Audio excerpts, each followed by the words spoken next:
लोगों की इतनी जुर्रत हमारे बीच में आ गए। जेल जाते वक्त ये हथकड़ियां तुम दोनों के हाथों में होंगी। आखिर तुम हो कौन? हम कौन होते हैं बे?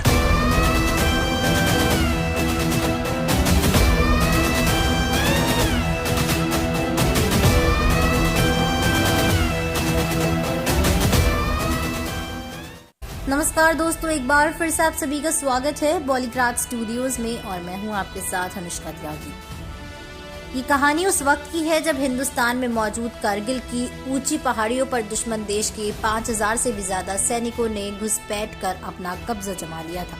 जब इस बात का हिंदुस्तानी सेना को पता चला तो उन्होंने ऑपरेशन विजय चलाया और इस युद्ध में सबसे छोटे जवान थे योगेंद्र सिंह यादव, जिनकी जान बची जेब में रखे कुछ सिक्कों की वजह से। दिन था 20 मई साल 1999। उस वक्त योगेंद्र की उम्र सिर्फ 19 साल की थी। बहुत कम उम्र में ही उन्होंने देश की सेवा करने का सपना देखा और उसे जल्द से जल्द पूरा करने के लिए आर्मी ज्वाइन भी कर ली। अगले ही पल योगेंद्र उठे और अंदर चले गए।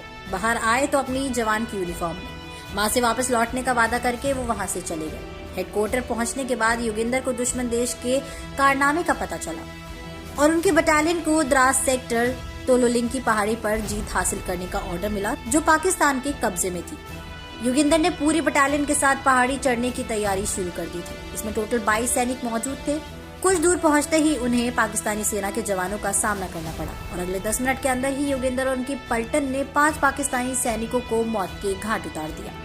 योगेंद्र को लगा कि उनका रास्ता अब साफ हो चुका है, लेकिन उनकी ये गलतफहमी तब दूर हो गई जब दुश्मन देश की सेना ने लगातार फायरिंग शुरू कर दी। योगेंद्र और उनके साथियों ने हिम्मत नहीं हारी और कैसे भी करके 7 जाबाज सैनिक पहाड़ की चोटी तक पहुंच गए। अब फायरिंग दोनों तरफ से बराबर चल रही थी। तभी योगेंद्र के साथी ने बताया कि उनके पास बारूद बम बहुत कम है। योगेंद्र ने अपना दिमाग का इस्तेमाल करते हुए अपने पलटन को साइड से फायरिंग बंद करने को कहा ताकि पाकिस्तान सेना उलझन में पड़ जाए, और ऐसा ही हुआ। दुश्मन देश की सेना को अब विश्वास हो चुका था कि हिंदुस्तानी सैनिक मर चुके हैं और वो एक एक करके बाहर आने लगे। इसी मौके का फायदा उठाकर योगेंद्र ने अपने साथियों से तुरंत उन पर हमला बोलने को कहा। अगले ही पल एक साथ कई पाकिस्तानी सैनिक मारे गए और कुछ अपनी जान बचाकर वहां से भाग भी निकले। योगेंद्र और उनकी पलटन अब टॉप हिल पर पहुंच चुकी थी। जीत की खुशी को जाहिर करते हुए उन्होंने हिल पर झंडा फहराना शुरू कर दिया, लेकिन ये खुशी ज्यादा देर तक नहीं टिक पाई। करीब 35 मिनट बाद ही पाकिस्तानी सेना ने एक बार फिर हमला बोल दिया और इस बार उनके पास बहुत ज्यादा सैनिक थे और एक एक करके योगेंद्र के सामने ही हिंदुस्तानी सैनिक दम तोड़ रहे थे। तभी कुछ गोलियां आकर योगेंद्र के हाथ और पैरों में लगी और वो वहीं गिर पड़े। कुछ देर बाद ही एक पाकिस्तानी सैनिक आया और उसने योगेंद्र के ऊपर गोलियां चलानी शुरू कर दी। एक गोली उनके सीने में भी लगी थी, लेकिन उनकी जेब में रखे सिक्कों की वजह से वो गोली बॉडी के आर पार ना जा सकी। योगेंद्र को याद आया कि उनके पास एक ग्रेनाइड बचा हुआ है। उन्होंने रेंगना शुरू किया, लेकिन हाथ में लगी गोलियों की वजह से खोलते वक्त वो ग्रेनाइड वहीं फट गया।